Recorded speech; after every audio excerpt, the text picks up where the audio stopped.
The following is a CRN Digital Talk special, the best of Rock Window Radio. From CRN Digital Talk, it's Rock Window Radio. Good evening, I'm Chuck Wilder in Hollywood, and welcome to Rock Window Radio and the Baby Boomer Network. Rock Window Radio is dedicated to classic and neo-classic rock. And now, here's your host, rock and roll historian, Marcus. There must be some kind of way out of here. Good evening, good morning to the East Coast, buenas noches to amigos across Rock Window, Latin America. You're on Rock Window Radio, live from Los Angeles, Hollywood, California. One of my heroes.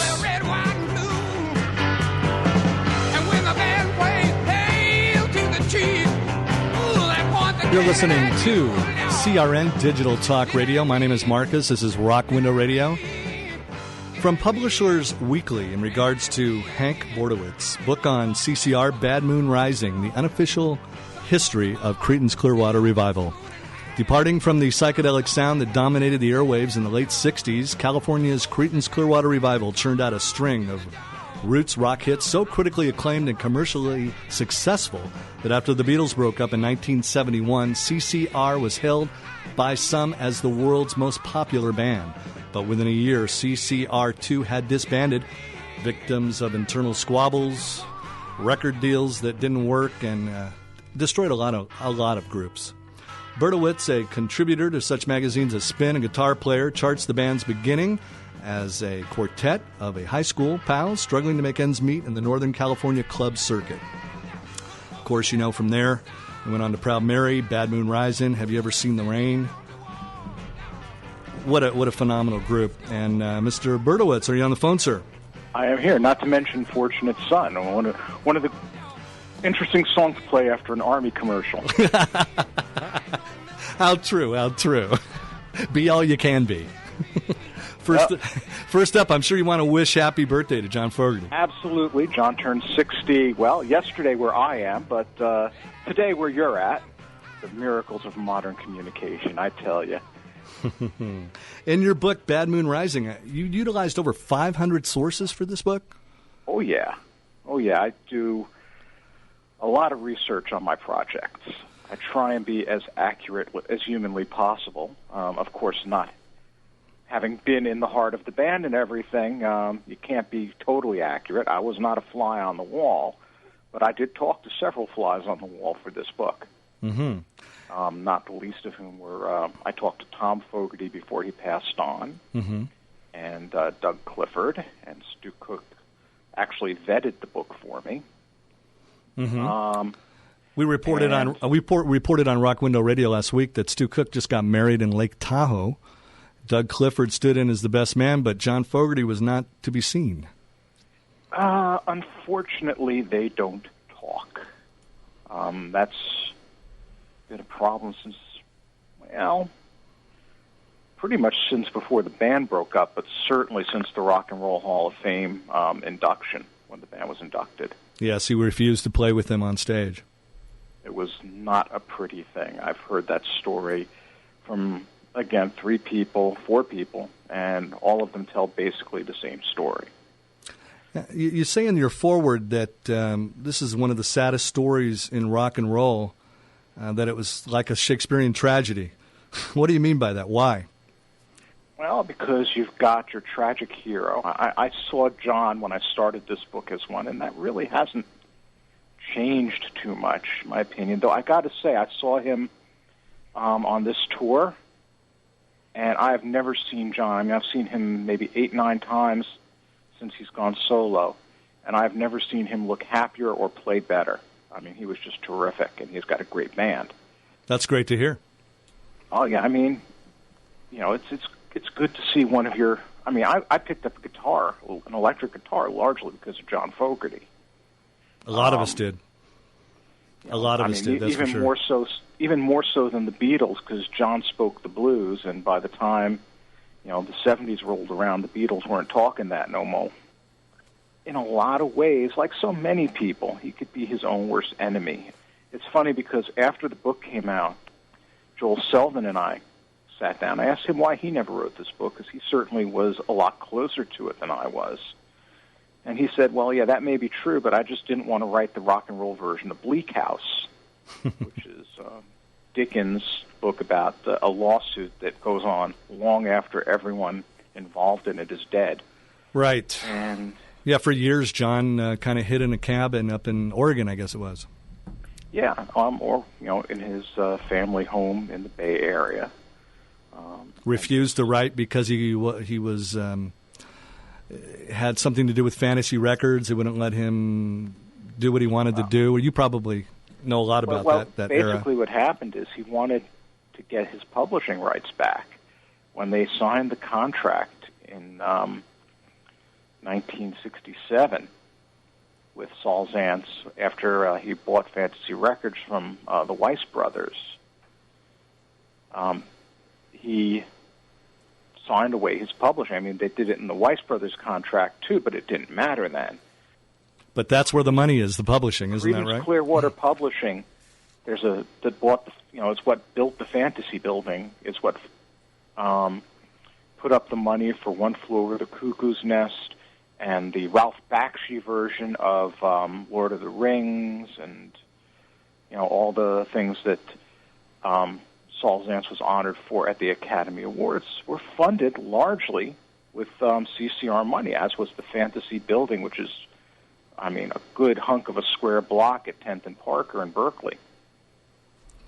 Now, with John really the songwriter of the group, and I don't doubt that Stu Cook and Doug Clifford and Tom Fogerty had some talent, but he kind of directed the band in the whole arena of concerts and album production. He was really the genius and probably one of America's greatest songwriters. Wouldn't you agree? Oh, yeah, no question. You do give some insight in your book on his love of nature, fascination of the South, a guy from Berkeley, California, coming from a broken home, social political statements, and this led to helping the band self-destruct, huh?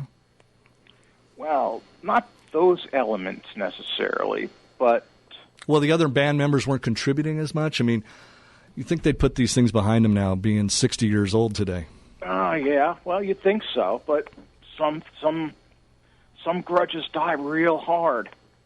And I suspect that this is one that's going to go on like when you have bad feelings in a family. A band, a lot of extent, is like a family. And in this band even more so because Tom and John were brothers. Tom was the older brother, and he joined his little brother's band as the singer. And suddenly John developed this great voice, this amazing voice, which he claims came from just, having a poor sound system, so he had to yell over it. It's cut through the vocals. And suddenly Tom is kind of just the rhythm guitarist. And around the time of Pendulum, when they're just selling millions and millions of records and they're having hit records all over the place, Tom wanted to sing lead on a record. Didn't even have to be a single, just wanted to sing a lead. And John wouldn't let him. And that was really the heart of the whole thing. Is that one of the reasons why Mardi Gras was such a terrible album? I mean, unless you're a true I'm a true Cretans fan, but Mardi Gras was definitely not one of their better albums. No, definitely not one of their better albums. And that was because the other members participated. It's because, it's not even so much they participated. It's because Doug never claimed to be songwriters. Yes. They just wanted to have a little more say in what happened, and basically John said, okay, you can do a third of the album, I'll do my third, and you do your third. And that wasn't what they had in mind at all. Yeah. But that's what wound up happening. It was really the demise of CCR as we know it. Yeah, and, the demise of CCR was an album earlier with Pendulum. I liked Pendulum, though. When Tom left the group. Ah. Tom left the group right after that. In fact, I think he left just about the same time it was released. Their most successful album is Cosmo's Factory, you would say? Probably, yeah. Probably. Can you share, do you remember maybe a story or two from the book that you might want to share with our listeners? And I think one of the most telling stories came real early in their career when they're recording and John is going in to do the overdubs, and the rest of the band is beginning to object, saying, hey, we want to be here too. and Jake Rohrer was their kind of aide-de-camp, takes them to a pizza shop in San Francisco. They were recording this at Wally Heider's, and John comes down and he says, "Listen, we've got the formula. This is working. I want to keep it working. I don't want to be a one-hit wonder here, and I have no desire to go back to the car wash." I mean, they were all working pretty menial jobs before this, though Stu and Doug did have, a college education. Cosmo got his nickname because they were at a frat party and it was Doug C. Clifford, or Clifford C. Clifford is what one of the frat brothers called Doug. And someone asked, "So what does the C stand for?" And Doug thought about it for a minute. He said, "Cosmo," and the name stuck. But, they didn't. John didn't have that advantage. I think he like Bruce Springsteen, he had like maybe a semester of community college, and they both kind of decided that they weren't, that this education trip was not for either, the college or for John. And, so he was working some pretty menial jobs then. He was packing boxes of Fantasy Records for a while. He was doing a lot of stuff like that, and he didn't want to go back to doing that. And, you can't blame him. This is something he'd been working on. I mean, they've been together before this hit. They've been together for 10 years. Oh, really? They'd been playing since junior high school, and they'd been playing professionally maybe for the previous 5. And their first major hit, was it Proud Mary? First major hit was probably Susie Q. Oh, yeah, Susie Q, which wasn't a song by John. Actually, John did not pen that one. It's a Dale Hawkins song.